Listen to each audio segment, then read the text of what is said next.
When I was a child in Texas, we used to be fined if we spoke Spanish.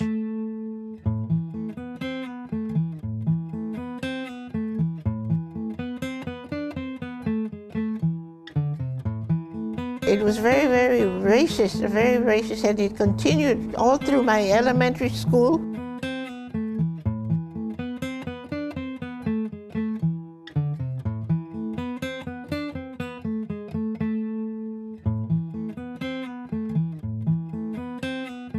From her youth to today, Herminia Enrique has battled through cultural divide, making her one of the leading activists in her community. She is best known as the founder of San Diego's Ballet Folklorico in Aztlán in 1967. But who is Herminia Enrique, and what has inspired her to devote her life to art and activism? My childhood was spent in Texas, in San Antonio, Texas. But we would write little plays, and my brothers and sisters. I would teach them little actos. They would have to be spontaneous sometimes. They would be getting a line, and one would have to get up there, and we would clap, and they had to do something they just imagine, or imaginary, or whatever they wanted to do. Then we would clap for them, then another one would come up and do actos, and we would write about the situation in the country, what was happening in the neighborhood, what we knew about, We used to be fined if we spoke Spanish, and it was a penny first. The second time it was 5 cents, and then it was 10 cents. And then eventually it got to be 25 cents, and at that time you were expelled and you were sent home, and you could not come back unless your mother or your father or your guardian came and explained why in the world you were speaking Spanish. We weren't allowed to eat tortillas. If the teacher caught us trying to eat tortillas for lunch, she would take the tortillas and throw them in the trash. When I was in junior school, I had long hair.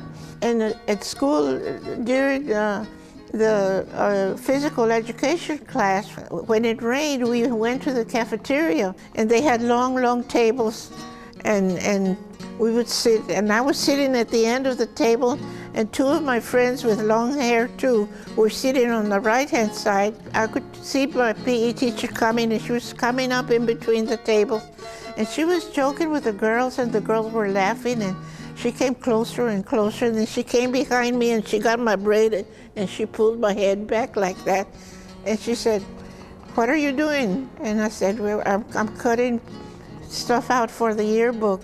She said, "But where are we?" And every time she asked me a question, she would go like that.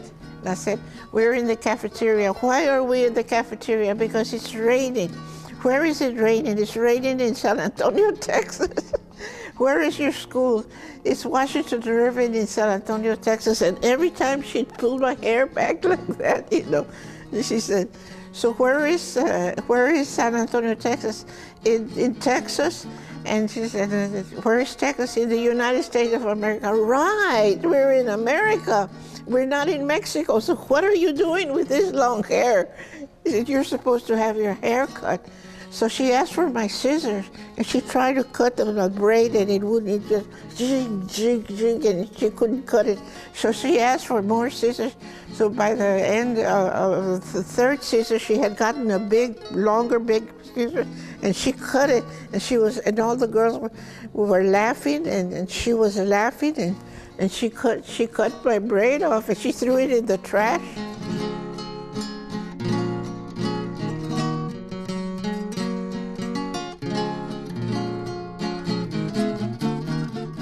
I was mortified. It hurt so much, to be made fun of and to have my hair cut off. But my mother made me a new dress, and I went to school. And she had to fix my hair because it was all crooked, You had to cut it evenly. And those were the things that we used to go through, things that you never forget. I'm sorry.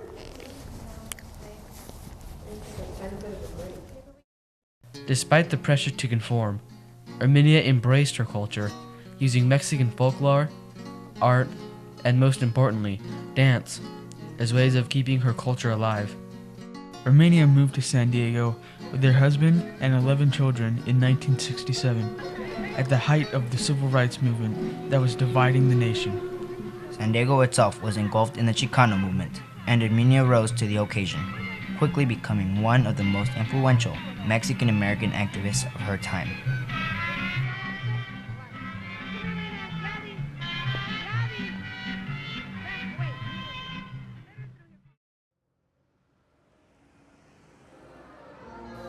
In 1969, she was instrumental in the founding of San Diego Centro Cultural de la Raza.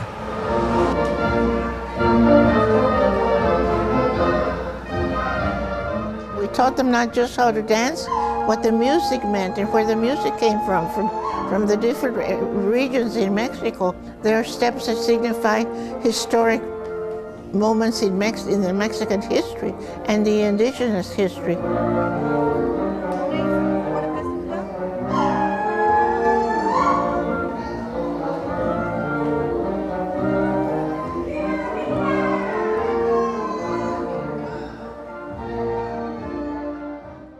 Danza de la Pluma is one of the jewels of the Oaxacan tradition, and some say it originated in Zachila in the Central Valleys of Oaxaca.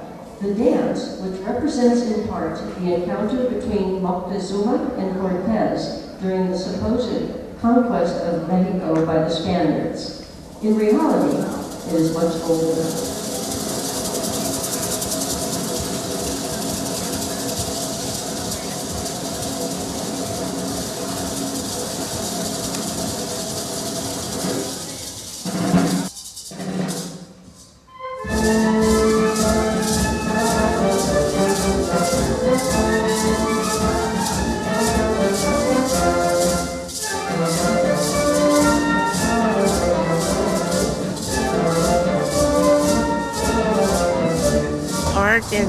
And even folklorico is political because there's a dance that has a fringe, the fringe that goes across the front, and they say that fringe is not going to go away until all the indigenous people are free because they're behind bars.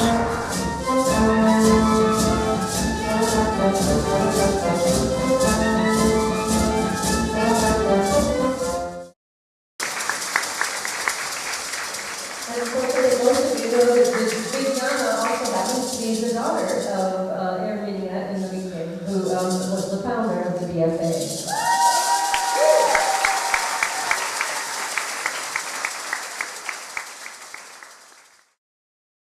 Herminia Enrique has also spent much of her life promoting dialogue among indigenous tribes of the Americas. She gave herself the indigenous name Techitzin, which means wise old craftswoman.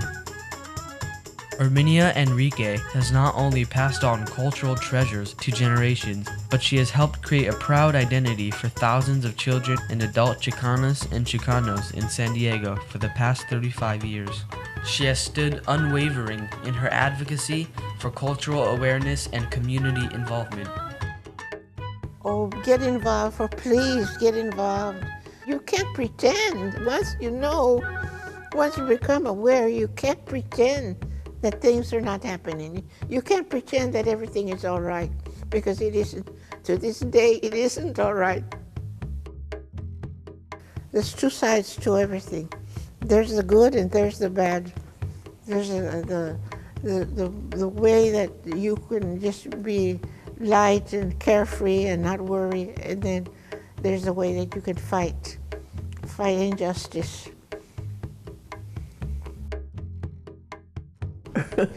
Benjamin, what's your last name? Garcia. Garcia. Mm-hmm. I hope you make a film one day, and I get to, no wait too long, because I want to see it.